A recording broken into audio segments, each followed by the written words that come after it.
আজকে এই গরুটা কিনে নিয়ে আসলাম। গরুর সাথে হলো এই বাছুরটা। এই গরুকে খামারের ভিতরে ঢুকানোর আগে কিছু কিছু কাজ করতে হয়, সেগুলো আজকে করে নিব। কি কি করতে হয়, কিরকম ভাবে গরুকে হলো আপনার পরিষ্কার করতে হয়, সেই নতুন খামারে ঢুকানোর আগে তা আজকে আপনাদেরকে দেখাবো ইনশাল্লাহ।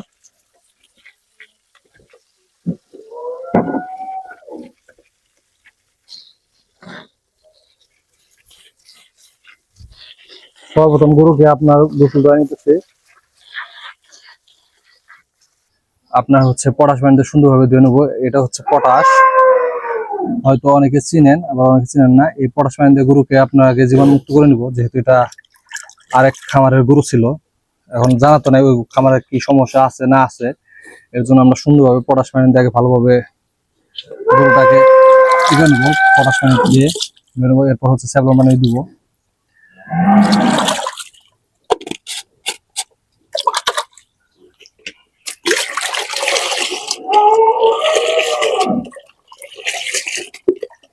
দেখেন কিরকম ভাবে ধুতে হয়, একবারে গরুর সমস্ত কিছু ধুতে হবে।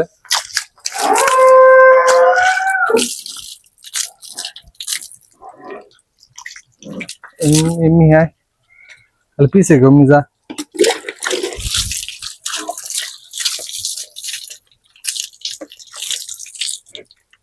একবার কানে থেকে শুরু করে আপনার হচ্ছে নাক টাক সবকিছু ভালোভাবে পরিষ্কার করে নেবেন।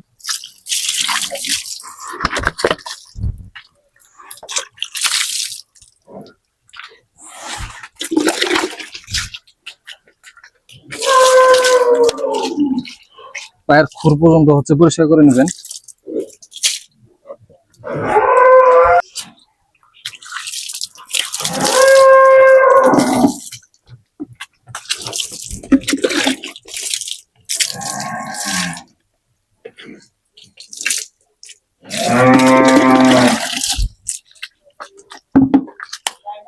পটাশ পানি দিয়ে গোসল করানো শেষ। এখন আপনার হচ্ছে ডেটল, এটা হচ্ছে ডেটল।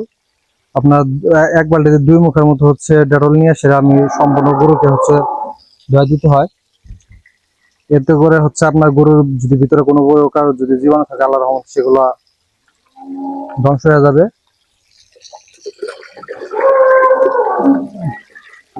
তাহলে অন্য কোনো গরুর ভিতরে কোনো ইফেক্ট না পড়তে পারে।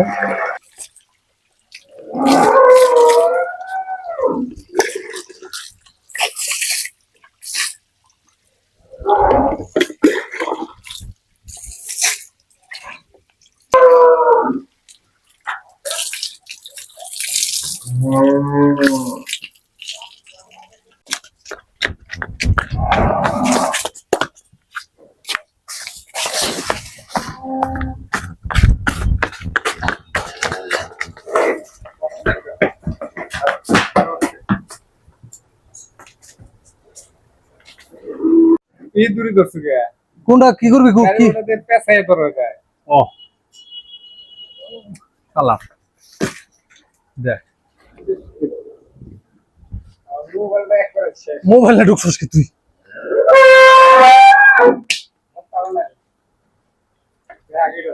মোবাইলে তুই ঢুকছিস কে?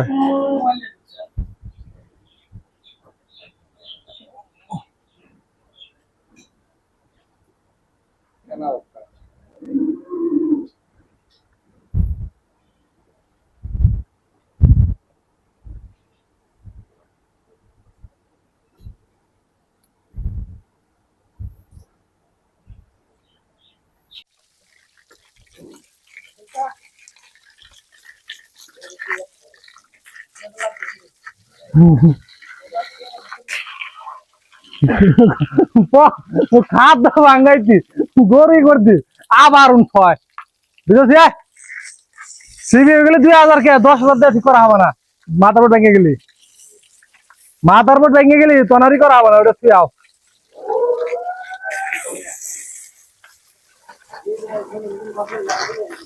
গরু শান্ত আছে।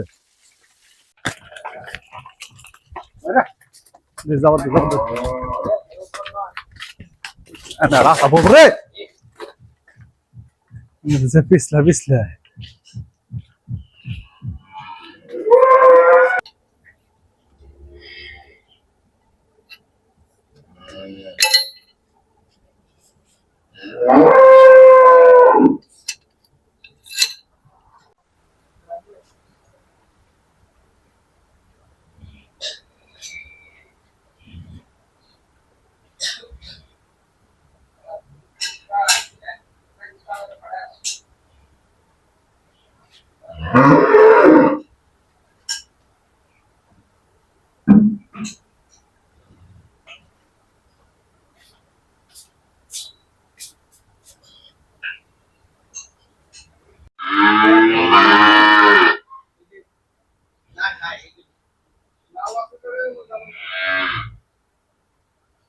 আটে গো আসতে না আর কত